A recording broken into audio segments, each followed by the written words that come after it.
स्वागत है दोस्तों मूवीज टाइम चैनल के एक और नए वीडियो में। आज हम एक्सप्लेन करने वाले हैं साउथ की एक एक्शन थ्रिलर फिल्म को जिसका नाम है मिस्टर बच्चन। तो वीडियो स्टार्ट करते हैं, लेकिन उससे पहले चैनल को सब्सक्राइब करके नोटिफिकेशन बेल को ऑल पर कर दीजिए ताकि मूवीज और वेब सीरीज का लेटेस्ट एक्सप्लेनेशन सबसे पहले आप तक पहुंच सके। तो फिल्म की शुरुआत होती है तो लोगों से जो कि बैंक में एंटर होते हैं और थोड़ी देर के बाद ही वो बहुत सारा पैसा लेकर आते हैं, लेकिन तभी अचानक से कुछ लोग उनके ऊपर अटैक कर देते हैं और उन्हें उन्हीं की कार में बंधक बना लेते हैं। दरअसल में वो लोग इनके पैसों को चुराने के लिए आए थे, लेकिन तभी यहाँ पर एंट्री होती है मास महाराज रवि तेजा की, जिनके कैरेक्टर का नाम है आनंद बच्चन। जब यहाँ पर बच्चन देखता है कि कुछ लोग बदमाशी कर रहे हैं तो बच्चन इन्हें सबक सिखाने के लिए पहुँच जाता है और अपनी उड़ती हुई स्कूटर को इनकी कार में घुसा देता है, जिसके बाद कमाल के फाइट सीक्वेंस के साथ यहाँ बच्चन उन सभी को मार गिराता है। और साथ ही हम देखते हैं कि जिनका पैसा चोरी हो गया था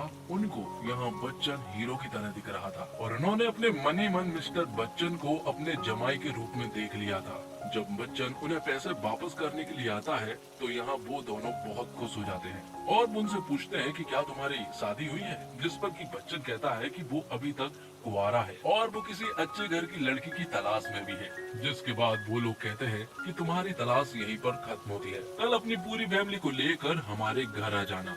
ये सुनने के बाद तो मिस्टर बच्चन बहुत खुश हो गया था। अगले दिन वो अपनी पूरी फैमिली को लेकर उनके घर पहुंच जाता है। यहाँ में मालूम चलता है कि मिस्टर बच्चन की फैमिली बहुत बड़ी फैमिली है और साथ में बहुत ज्यादा रिच भी है। तो मिस्टर बच्चन की सिस्टर यहाँ पर उनसे कहती है कि हमारे घर में एक रिवाज है, जब हम लड़के को लेते हैं तो उसके वजन के जितना ही सोना भी लेते हैं। दरअसल में उन लोगों ने देख लिया था कि मिस्टर बच्चन की फैमिली बहुत ही रिच फैमिली है, इसलिए उन्हें भी कोई प्रॉब्लम नहीं थी। वो लड़की काफी मोटी थी, लेकिन फिर भी उन्हें कोई ऐतराज नहीं था। एक साइड वो उस मोटी लड़की को बिठाल देते हैं और दूसरी तरफ तराजू में बहुत सारा सोना रख देते हैं, लेकिन अभी भी सोना बहुत कम पड़ रहा था, इसलिए वो तराजू की दूसरी साइड बहुत सारा पैसा रख देते हैं। लेकिन तभी यहाँ पर मिस्टर बच्चन उनके सामने आता है और वो कहता है कि इनके सारे सोने और पैसों को सील कर लो, जिससे कि हमें मालूम चलता है कि मिस्टर बच्चन दरअसल में कोई नॉर्मल आदमी नहीं, बल्कि वो तो इनकम टैक्स डिपार्टमेंट का एक ऑफिसर है। अगले सीन में हम देखते हैं कि मिस्टर बच्चन अपने घर जा रहा होता है, तभी एक पॉलिटिशियन उसे लिफ्ट देता है और मालूम चलता है कि मिस्टर बच्चन को सस्पेंड कर दिया गया है। पॉलिटिशियन यहाँ पर मिस्टर बच्चन से पूछता है कि आखिर तुम्हें सस्पेंड क्यों कर दिया गया है, जिस पर कि मिस्टर बच्चन बताता है कि अगले दिन जब वो अपने ऑफिस पहुंचा तो वो वहाँ पर उसी अमीर आदमी को देखता है और मालूम चलता है कि ये आदमी बहुत ही ज्यादा पावरफुल आदमी है। बड़े बड़े मंत्री तो इसके जेब पे रहते हैं। अमीर आदमी यहाँ पर चाहता है कि मिस्टर बच्चन उसके पैरों में झुककर माफी मांगे, लेकिन मिस्टर बच्चन यहाँ पर उस अमीर आदमी के पैर से चप्पल निकालता है और उसे बेरहमी से मारने लगता है। मिस्टर बच्चन कहता है कि उसे सिर्फ ईमानदारी से काम करना आता है, फिर चाहे सामने वाला कितना भी बड़ा आदमी क्यों ना हो, उसे कोई फर्क नहीं पड़ता है। सस्पेंड करना हो तो आप आज ही कर दो। इसी वजह से मिस्टर बच्चन को सस्पेंड कर दिया गया था। जिसके बाद वो पॉलिटिशियन यहाँ मिस्टर बच्चन से उसका नाम पूछता है कि आखिर तुम्हारा बच्चन नाम कैसे पड़ा, जिस पर कि मिस्टर बच्चन बताता है कि 1975 में शोले फिल्म रिलीज हुई थी और उसके पिता ने ये फिल्म देख डाली। उन्हें ये फिल्म बहुत ही अच्छी लगी, इस कदर अच्छी लगी तो उन्होंने ये पिक्चर 16 बार देख ली थी और उन्होंने डिसाइड किया कि मैं मेरे बेटे का नाम बच्चन रखूंगा। पॉलिटिशियन कहता है कि बड़े होने के बाद तुम अपना नाम चेंज करवा सकते थे, लेकिन मिस्टर बच्चन कहता है कि उन्होंने मुझे इतना सब कुछ दिया, मैं उन्हें एक नाम तो दे ही सकता हूँ। जिसके बाद मिस्टर बच्चन अपने घर पहुँच जाता है। वहाँ उसकी फैमिली वाले बहुत खुश थे क्योंकि वो बहुत दिनों बाद अपने घर पर आता है। साथ ही वो यहाँ उन्हें बता देता है कि उसे सस्पेंड कर दिया गया है। ये सुनने के बाद तो उसकी माँ जो है वो बहुत खुश हो जाती है क्योंकि अब वो यहीं पर रहने वाला था। जिसके बाद हम मंदिर में पंकज पांडे नाम के एक आदमी को देख पाते हैं जिसे मंदिर में आना बहुत पसंद है और यहाँ पर पूजा करवाना भी। अब आगे हम जिग्गी नाम की एक लड़की को देख पाते हैं जो कि पंकज पांडे की ही लड़की है। जब वो कहीं पर जा रही होती है तो उसका दुपट्टा जो है वो साइकिल के पहिए में फंस जाता है। यहाँ पर डोरमाबू नामक लड़का उसे निकालने की कोशिश करता है, लेकिन तभी यहाँ से मिस्टर बच्चन गुजर रहा होता है। उसे यहाँ जिग्गी से पहली नजर वाला प्यार हो गया था और एक झटके में वो उसके दुपट्टे को निकाल देता है। जिग्गी ने भी मिस्टर बच्चन को अपने गांव में पहली बार देखा था। यहाँ जिग्गी अपना नाम नहीं बताती बल्कि उसे थैंक यू बोलकर यहाँ से चली जाती, लेकिन मिस्टर बच्चन उसका पीछा करने लगा था। मंदिर में हर जगह वो उसका पीछा कर रहा था। तभी जिग्गी कहती है कि मैंने तुमसे थैंक यू बोल दिया है, तो अब मेरा पीछा करने की कोई जरूरत नहीं है। लेकिन मिस्टर बच्चन को उसका नाम जानना था। तो यहाँ मिस्टर बच्चन को जिग्गी का नाम भी मालूम चल गया था, लेकिन नाम मालूम चलने के बाद भी अभी भी वो उसका पीछा नहीं छोड़ रहा था, जो जिग्गी को बिल्कुल भी पसंद नहीं आ रहा था। जहाँ भी जिग्गी जा रही थी, मिस्टर बच्चन उसके पीछे पीछे आ रहा था। मालूम चला कि गांव में आने के बाद मिस्टर बच्चन अब एक ऑर्केस्ट्रा में काम करने लगा था। लेकिन जिग्गी उससे कहती है कि मुझे ये सब कुछ बिल्कुल भी पसंद नहीं है, इसलिए तुम मेरा पीछा मत करो। यहाँ पर मिस्टर बच्चन उससे सीरियस रूप में कहता है कि अब वो उसका पीछा कभी भी नहीं करेगा। अब आगे पुलिस स्टेशन का सीन दिखाया जाता है, जहाँ पर कि एक इनकम टैक्स का ऑफिसर यहाँ पर आया हुआ था। वो पुलिस वाले से कहता है कि हमें तुम्हारे गांव में एक जगह पर रेड मारनी है और उस आदमी का नाम है मुत्यम जग्गैया। ये सुनने के बाद पुलिस वाला पूरी तरह से हैरान था और वो उससे कहता है कि अगर तुम्हें अपनी जान प्यारी है तो यहाँ से चुपचाप निकल जाओ, वरना जग्गैया तुम्हें छोड़ेगा नहीं। तब वो पुलिस वाला जग्गैया के पास्ट के इंसिडेंट के बारे में बताता है कि तुम्हारी तरह ही एक इनकम टैक्स का ऑफिसर उनके घर पर रेड मारने के लिए आया था, लेकिन जग्गैया बहुत ही ज्यादा खतरनाक है। उसने एक बुलडोजर से उसे कुचलवा दिया था और बेरहमी से उसे जान से मार दिया था। ये सुनने के बाद वो ऑफिसर तो यहीं से तुरंत भाग गया था। आगे हम देखते हैं कि पंकज पांडे दरअसल में जग्गैया के यहाँ पर ही काम किया करता था, लेकिन थोड़ी देर के लिए वो मंदिर क्या चला गया, उसके ऊपर वो इतना गुस्सा करता है कि उसे वो काम से ही निकाल देता है। अब अगले दिन जिग्गी मिस्टर बच्चन के ऑर्केस्ट्रा के शॉप में आती है, जहाँ पर कि वो कैसेट में सॉन्ग भरवाने के लिए आई थी। उनके बीच में अब सब कुछ ठीक हो गया था। दोनों एक दूसरे को पसंद करने लगे थे और अब दोनों ने प्लान कर लिया था कि वो तो शादी कर रहेंगे। अगले सीन में हम जग्गैया को एक मिनिस्टर के साथ देख पाते हैं। वो मिनिस्टर से कहता है कि मेरा भाई एमएलए बनना चाहता है और मैं चाहता हूँ कि तुम उसे एमएलए बनवाओ। लेकिन मिनिस्टर कहता है कि ये इतना आसान नहीं है। तो जग्गैया कहता है कि अगर ऐसा नहीं हो सकता है तो वो सभी के घर में आग लगा देगा, जिस वजह से मिनिस्टर को उसकी बात माननी पड़ती है। अब रात को ही मिस्टर बच्चन जब अपने घर पहुंचा तो वो देखता है कि उसके घर में उसकी माँ, उसके पिता और जिग्गी को बुरी तरह से पीटा गया है।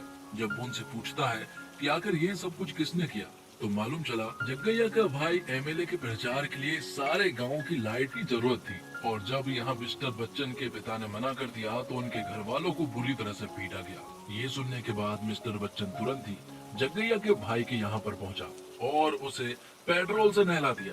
बाद में जब वो उसे आग लगाने ही वाला था तो वो उसे दो ऑप्शन देता है। वो कहता है कि या तो तुम मेरी फैमिली वालों से माफी मांगो या फिर मैं तुम्हें आग लगा दूंगा। तो वो यहाँ पर मिस्टर बच्चन की फैमिली से माफी मांगता है। अब अगले दिन मिस्टर बच्चन जिग्गी का हाथ लेने के लिए उसके घर पहुँच जाता है, लेकिन यहाँ पर जिग्गी के पिता पंकज पांडे उसे बहुत चिल्लाते हैं। वो इसलिए क्योंकि मिस्टर बच्चन कुछ भी नहीं करता है, उसे सस्पेंड कर दिया गया है, तो आखिर वो जिग्गी का ख्याल कैसे रखेगा। तभी उनके घर पर एक कॉल आता है और मालूम चलता है कि यहाँ पर मिस्टर बच्चन के सस्पेंशन को रोक दिया गया है और उसे अर्जेंटली काम पर बुलाया गया है, जिस पर कि यहाँ पर पंकज पांडे मतलब कि जिग्गी के पिता उन दोनों की शादी के लिए मान गए थे और तुरंत ही उन दोनों की एंगेजमेंट भी कर दी गई थी और 4 दिनों के बाद अब उनकी शादी भी होने वाली थी। अब फौरन ही मिस्टर बच्चन अपने ऑफिस पहुंचा, जहां पर कि ऑफिसर मिस्टर बच्चन को बताते हैं कि हमें एक अर्जेंटली रेड मारनी है। इस रेड के बारे में भी उन्हें भी हाल ही में 2 घंटे पहले ही मालूम चला है। मिस्टर बच्चन कहता है कोई भी प्रॉब्लम नहीं है, वो अपना काम हमेशा ईमानदारी से करता है, तो ये भी वो करेगा। दूसरी तरफ हम जग्गैया को देख पाते हैं, जिसके पास मिनिस्टर का कॉल आता है और वो जग्गैया को बताता है कि तुम्हारा भाई एमएलए नहीं बन सकता है। वो इसलिए क्योंकि पिछली रात मिस्टर बच्चन ने तुम्हारे भाई को पेट्रोल से नहला दिया भरी सभा में, वहाँ पर उसकी थूथू हो गई, जिस वजह से वो एमएलए नहीं बन सकता है। इसलिए अब जग्गैया को बहुत तेज गुस्सा आता है और वो मिस्टर बच्चन को ढूंढने के लिए अपने आदमियों को भेज देता है, लेकिन पूरे गांव में मिस्टर बच्चन उन्हें कहीं भी नहीं दिखाई देता है। और फिर थोड़ी देर के बाद ही मिस्टर बच्चन अपनी पूरी टीम को लेकर जग्गैया के घर पर रेड मारने के लिए पहुंच जाता है, जबकि जग्गैया मिस्टर बच्चन को पूरे गांव में ढूंढ रहा था। मिस्टर बच्चन कहता है कि हम तुम्हारे घर पर रेड मारने के लिए आए हैं। यहाँ जग्गैया कहता है कि ऐसा आज तक नहीं हुआ है कि कोई ऑफिसर हमारे घर में रेड मारने पहुंच गया हो, लेकिन मिस्टर बच्चन कहता है कि तुम्हारा सामना अभी तक मुझसे नहीं हुआ है, इसलिए तुम ऐसी बात कर रहे हो। मिस्टर बच्चन उन्हें ठीक तरह से समझा देता है कि अगर ठीक तरह से कोऑपरेट करोगे तो ठीक है, वरना यहाँ पर आर्मी आ जाएगी। वो उन्हें रूल समझा देता है कि वो लोग सुबह 6 बजे से शाम को 6 बजे तक अपना काम करेंगे और तुम्हारे घर में पैसे ढूंढेंगे। बाकी सभी को आराम करने का मौका भी दिया जाएगा। इसके बीच कोई भी कहीं भी नहीं जा सकता है और ना ही किसी से कांटेक्ट कर सकता है। जिसके बाद वो लोग यहाँ पर पैसा ढूंढना शुरू कर देते हैं, लेकिन पूरे घर में उन्हें कोई भी पैसा नहीं मिला था। यहाँ जग्गैया कहता है कि अच्छा यही होगा कि तुम मुझसे माफी मांगो और यहाँ से चुपचाप चले जाओ, अपने ऑफिसर को भी कॉल कर दो। तो मिस्टर बच्चन ऐसा करता है, वो अपने ऑफिसर को कॉल करता है और उन्हें बताता है कि जग्गैया के घर पर बहुत सारा पैसा और सोना मिला है, इसलिए वो चाहता है कि उसे एक दिन और दिया जाए। जिस पर कि ऑफिसर उसे एक दिन और दे देता है। यहाँ पर मिस्टर बच्चन जग्गैया से कहता है कि अगर तेरे घर पर कुछ नहीं होता तो तू शांति से हमें रेड मारने देता, लेकिन तेरे घर पर कुछ ना कुछ तो जरूर है, इसलिए तू हमें भगाना चाहता है। तभी जग्गैया के आदमी यहाँ मिस्टर बच्चन के ऊपर हमला कर देते हैं, लेकिन मिस्टर बच्चन यहाँ पर सभी को मार गिराता है और एक मिस फायरिंग की वजह से एक गोली छत पर जा टकराती है, जिस वजह से वहाँ बहुत सारा सोना निकल कर आता है। ये देखकर जग्गैया पूरी तरह से हैरान था। वो यहाँ पर मिस्टर बच्चन को कहता है कि मैं तुम्हें 50 लाख दूंगा, तुम अभी इस रेड को बंद कर दो। लेकिन वो तो नहीं मान रहा था, इसलिए जग्गैया मिस्टर बच्चन के बाकी टीमों से बोलता है कि मैं तुम्हें 50 लाख रुपए दूंगा। ये सुनने के बाद मिस्टर बच्चन की टीम का मन डोल जाता है। वो कहते हैं कि एक बार अगर उन्हें इतना पैसा मिल जाए तो उन्हें काम करने की जरूरत ही नहीं। मिस्टर बच्चन की टीम के सभी लोग पैसे लेने के लिए मान गए थे, लेकिन तभी मिस्टर बच्चन कहता है कि अगर रिश्वत लेना ही है तो इतनी छोटी रिश्वत क्यों ली जाए। हम पूरे घर में रेड मारेंगे और बहुत सारा पैसा और सोना निकालेंगे और वो सारा सोना और पैसा हम आपस में बांट लेंगे। जिस पर कि मिस्टर बच्चन की टीम के सभी लोग मान जाते हैं और वो जग्गैया से कहते हैं कि हमें तुम्हारी रिश्वत नहीं चाहिए है, हम तो यहाँ ईमानदारी से रेड मारेंगे। तभी हम देखते हैं कि जग्गैया की माँ भी होती है। मिस्टर बच्चन उनसे बात करने के लिए जाता है, लेकिन उनका सॉन्ग बंद हो गया था और यहाँ वो मिस्टर बच्चन से कह रही थी कि अगर तुम सॉन्ग गाओगे और डांस करोगे तो मैं तुम्हें बताऊंगी कुछ राज। तो मिस्टर बच्चन डांस करने लगता है और यहाँ दादी उन्हें बहुत सारे पैसे और सोने की एक दीवार को बताती है और इस दीवार में से सचमुच ही बहुत सारा पैसा और सोना निकला था। शाम के 6 बज चुके थे, इसलिए अब वो लोग रेड रोक देते हैं।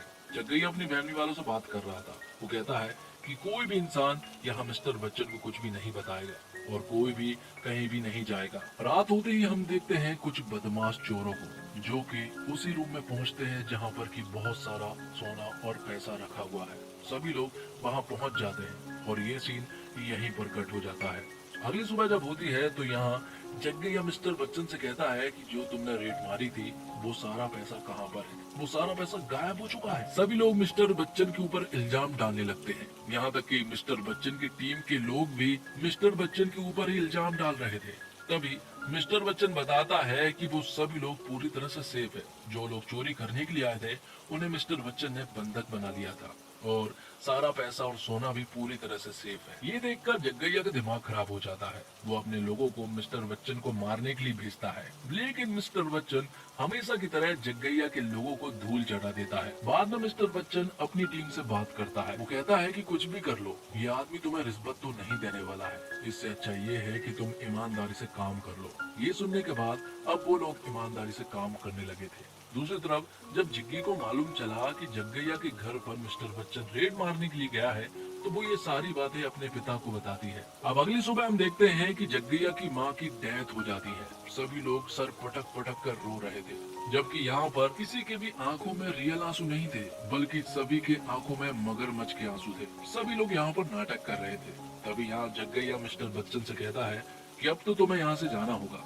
मेरी माँ की डेथ हो गई है, इसलिए बड़े बड़े मिनिस्टर मुख्यमंत्री तक यहाँ पर आएंगे, इसलिए तुम्हें ये सब ड्रामा बंद करना होगा। तभी हम देखते हैं कि जग्गैया की फैमिली में से ही एक बंदा यहाँ दादी की छाती पर पटक पटक कर रो रहा था, जिस वजह से दादी यहाँ पर जिंदी हो जाती है और मालूम चलता है कि दादी को कार्डियक अरेस्ट हुआ था, मतलब कि हार्ट अटैक, और उस आदमी ने यहाँ दादी को सही टाइम पर सीपीआर दे दिया था, जिस वजह से उनकी जान बच गई। रात को ही जिग्गी यहाँ मिस्टर बच्चन के पास आती है। यहाँ जिग्गी मिस्टर बच्चन से कहती है कि 2 दिनों के बाद हमारी शादी है, ऐसा ना हो कि तुम शादी में ही ना पहुँच पाओ। लेकिन मिस्टर बच्चन उससे वादा करता है कि वो शादी में जरूर पहुँचेगा। तभी यहाँ पर जग्गैया आ जाता है और वो यहाँ जिग्गी को मिस्टर बच्चन के साथ देख लेता है और फिर अगले दिन जग्गैया जिग्गी के घर पर अपने लोगों को भेज देता है। उन्हें बुरी तरह से पीटा जाता है और ये बात मिस्टर बच्चन को भी बताई जाती है। मिस्टर बच्चन भी कॉल करना चाहता था। मिस्टर बच्चन अपने एक दोस्त के पास कॉल करता है और वो दोस्त होता है सिद्धू, जिसे हम स्टार बॉय के रूप में जानते हैं। यहाँ पर सिद्धू उन लोगों को बुरी तरह से पीटता है और जिग्गी की पूरी फैमिली को आसानी से बचा लेता है। जिसके बाद जग्गैया के पास कॉल किया जाता है। उसे बताया जाता है कि सभी लोग अब पूरी तरह से सेफ है और उसके सारे लोग पूरी तरह से जख्मी है। जग्गैया यहाँ पर मिस्टर बच्चन को चैलेंज देता है और कहता है कि अगर 1 घंटे के लिए मुझे बाहर छोड़ दिया जाए तो वो इस रेड को बंद करवा सकता है। मिस्टर बच्चन उसे 1 घंटा दे देता है और यहाँ रेड को जारी रखता है। जग्गैया डायरेक्ट मुख्यमंत्री के पास पहुंचता है। मुख्यमंत्री तुरंत ही मिस्टर बच्चन के पास कॉल करता है। सीएम चाहते हैं कि मिस्टर बच्चन इस रेड को तुरंत ही रोक दे।